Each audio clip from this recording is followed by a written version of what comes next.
नमस्कार दोस्तों। आज हम आपको सुनाएंगे बहुत रोचक कहानी।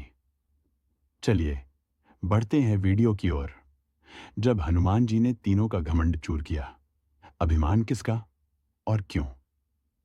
संसार में कोई किसी का नहीं, फिर भी कुछ लोग अहंकार में डूबे रहते हैं। धन, बल, सौंदर्य या गति, जो भी शक्ति किसी के पास होती है वह उसे अपना मान बैठता है।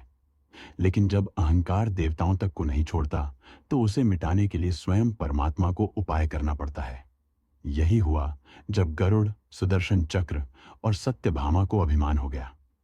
भगवान श्री कृष्ण ने उनके अहंकार को दूर करने के लिए हनुमान जी की परीक्षा ली। सत्यभामा का सौंदर्य अभिमान। भगवान श्री कृष्ण ने अपनी पत्नी सत्यभामा को स्वर्ग से पारिजात का पुष्प लाकर दिया। इससे सत्यभामा को लगा कि वह अत्यंत सौंदर्यवती और श्री कृष्ण की सबसे प्रिय हैं। इस अहंकार को दूर करने के लिए भगवान ने योजना बनाई। सुदर्शन चक्र का बल और गरुड़ का वेग।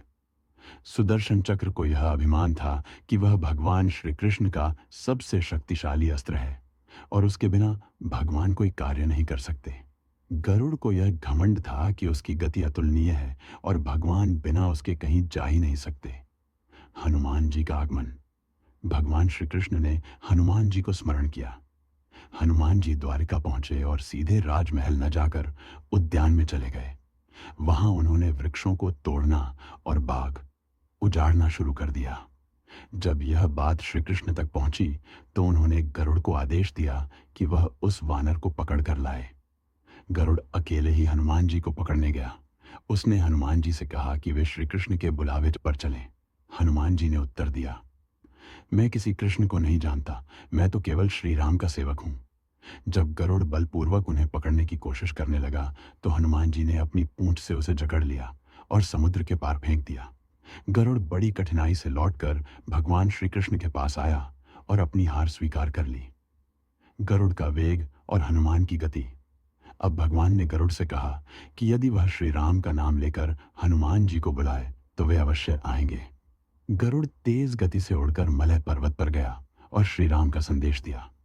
हनुमान जी बोले, तुम जाओ, मैं तुम्हारे पीछे ही आ रहा हूं। गरुड़ पूरी शक्ति से उड़कर द्वारिका पहुंचा, लेकिन जैसे ही वह दरबार में घुसा उसने देखा कि हनुमान जी पहले ही वहां उपस्थित थे।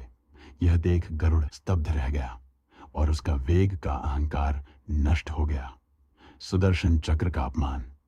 द्वारिका के प्रवेश द्वार पर सुदर्शन चक्र पहरा दे रहा था। उसने हनुमान जी को रोकने की कोशिश की, परंतु हनुमान जी ने उसे अपने मुख में दबा लिया और सीधे राजमहल में प्रवेश कर गए। जब उन्होंने श्री राम रूपी श्री कृष्ण को देखा तो प्रणाम किया और पूछा, प्रभु, आने में देर तो नहीं हुई? फिर उन्होंने सिंहासन के पास बैठी सत्यभामा को देखकर कहा, प्रभु, माता कहाँ है? आपके पास यह कौन दासी बैठी है? सत्यभामा को अपने सौंदर्य का बहुत अभिमान था, लेकिन हनुमान जी के इन शब्दों ने उन्हें लज्जित कर दिया। इसके बाद हनुमान जी ने अपने मुख से सुदर्शन चक्र को निकाला और भगवान के चरणों में रख दिया। यह देख सुदर्शन चक्र का अहंकार भी नष्ट हो गया। परमात्मा के निकट वही रह सकता है जो अहंकार से मुक्त हो। भगवान श्री कृष्ण यही संदेश देना चाहते थे कि परमात्मा के निकट वही रह सकता है जो मैं और मेरे से मुक्त हो। श्री राम में अहंकार नहीं था, हनुमान जी में भी नहीं, इसीलिए दोनों एक हो गए। मित्रों, कैसी लगी हमारी कथा? अगर अच्छी लगी हो तो चैनल को सब्सक्राइब जरूर करें और कमेंट जय श्री राम जरूर लिखें। जय श्री राम मित्रों।